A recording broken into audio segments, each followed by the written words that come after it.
Hey everybody, and welcome to another episode of Board Games Hitting My Table. This is where I talk about all of the board games that I've been playing over the last couple of weeks. This episode covering the first half of September 2023.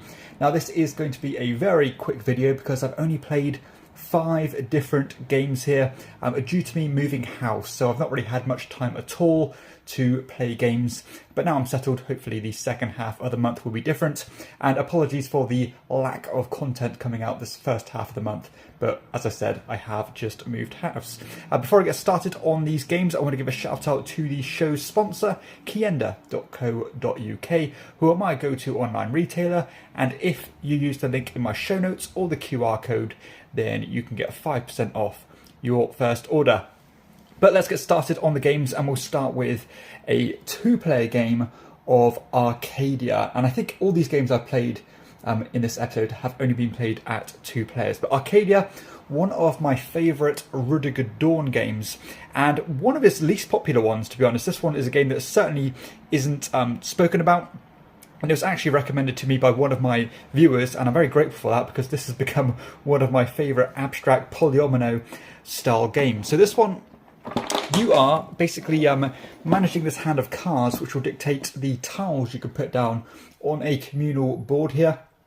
Now what you're essentially trying to do is that you are trying to surround these different polyomino shaped buildings in order to collect these coins, and you can also put these little characters down in your colour, and as soon as those buildings are enclosed or entrapped, then you will gain a number of coins of the different kind of colours into your supply. They'll go behind your screen, and then a few times during the game, and I think you've only got say 4 or 3 chances to do this throughout the entire game, you can cash in as many of these tokens as you like based on the current state of the market here, because whenever you finish or close a building off, you have to place one of these castle pieces down, which will then change the value of each of the currencies. So it is a commodity speculation style game mixed with polyominoes, which is a very interesting mix, and this one's done very harmoniously.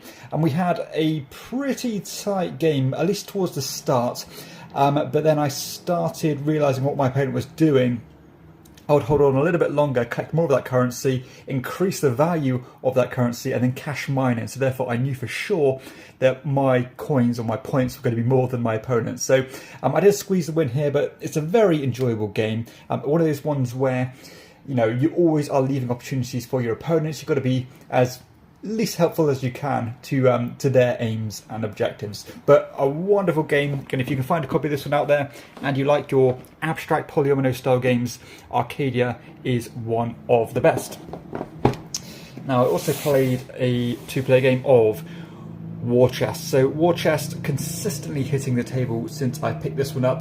A true evergreen feeling abstract strategy game as you are moving around this map with these pieces, which are these lovely little poker chips, all with their own abilities, special powers, the way they move, all these kind of things. And all you're trying to do is you're trying to control these different regions and get all your control markers down. But what I love about this game is the pure variety of the characters that you use, because I think each game you have 4 of them, and of course just the smallest tweak on that arrangement of characters changes the game drastically, and I always do it purely randomly. And this most recent game that I played, it was probably the most bizarre arrangement of characters we've had, because there was some, you know, all the characters were a bit more niche, they're a bit more nuanced than, say, the traditional archer who can just shoot with a bit of range, or the cavalry who can move a little bit faster. We had ones that are a little bit more tricky to utilise. That kind of led to a tighter game, really. So yeah, this one, I mean, I love it. This is probably my favourite game I've played this year. At least off the top of my head. I may be wrong on that, but at least it's in the top 2 or 3. It's utterly outstanding. Always looking to get this into the table. I'll probably play this one again in my next gaming session. I love it that much. And yeah, and if you like abstract games, this is probably the best one. One of my favourite abstract games for sure. That is War Chest.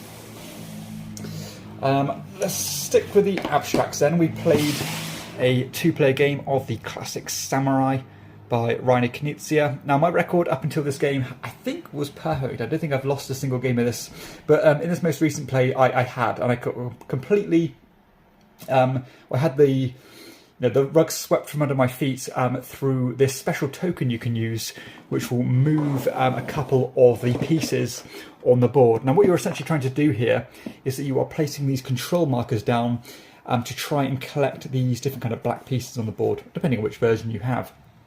And if you have, at the end of the game, if you have 2 out of the 3 majorities, then you'll automatically win. And that's what happened here, and I've always won that way, but in this game I think it was so close and I forgot my opponent had one of those tokens. They swapped it around. I'd already used all my best tokens. They end up getting that last piece to get 2 out of those 3 majorities. But yeah, this one is so good. One of the best scalable games out there. You know, I think I'll make a list sooner or later about top 10 games that scale well. And this one, you know, spoiler alert, is going to be on that list for sure, probably in quite a high slot. But it's an absolute classic. It's out of print at the moment, but I've got no doubt it will come back into print. And I've got kind of the older version here, which is absolutely lovely. So nice to get some more samurai to the table. Lots of depth in a very quick experience. Now on to the last couple of games here. Now a couple of 2-player fillers, the first of which is Stella. Been quite some time since I've played some Stella. Now Stella is a kind of a weird pattern building game as you're building up this pyramid of these cards. And what you're trying to do is that the numbers on these cards are important for almost area control in each of these different rows on your little tableau. But also they all have a unique suit on them. And what you're trying to do is you're trying to build columns or consecutive numbers of these cards in a separate pile, which will multiply with the stars inside the inside your tableau. So it's quite a strange game, and the drafting mechanism is quite quirky. I really do enjoy this design duo of Matt Riddle and Ben Pinchback. They've made some really great games, such as the kind of sister game to this one called Subastral. I think Stella is maybe slightly preferred. I think I slightly prefer this one over Subastral, because that one's... Subastral is fantastic. It's a bit more predictable in how it works, just simple set collection. This one is a bit trickier, and it has that spatial puzzle and that weird drafting system, which kind of take it a tiny bit above, but I still love them both and own them both. But this recent game we had, I think it came down to who had the most...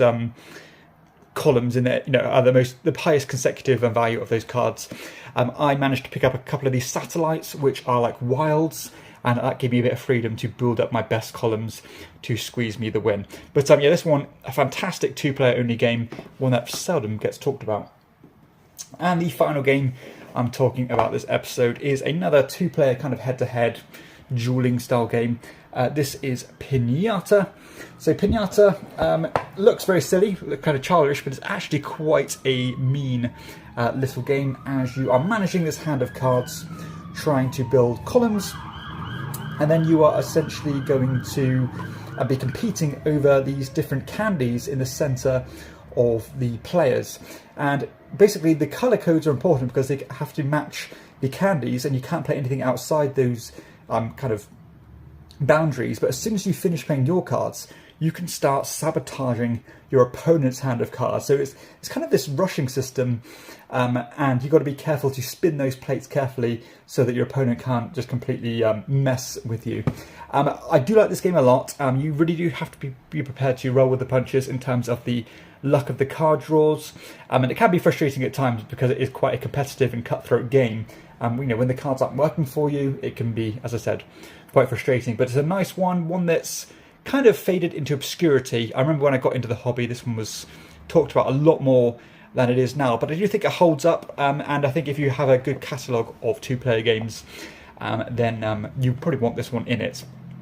I think this recent game we had, I think it's one of those games where everything seemed to go my way.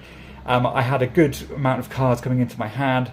I managed to sneak, I think, even all of the victory conditions before my opponent even got one. And not like my opponent played poorly at all, it's just that they were always 1 or 2 behind me in terms of the candies they were trying to collect. But yeah, really interesting one, and I probably will review this one pretty sharpish. So that's it. That's all the games I've been playing over the last couple of weeks. As I said, not a very productive couple of weeks, at least in terms of gaming, but we'll look to rectify that soon and hopefully get some good content out for you guys. But thank you for sticking with me. If you have enjoyed the video, please be sure to hit like and subscribe to the channel and check out my other content too. But for everybody else, I'll see you next time on Chairman of the Board. Bye bye.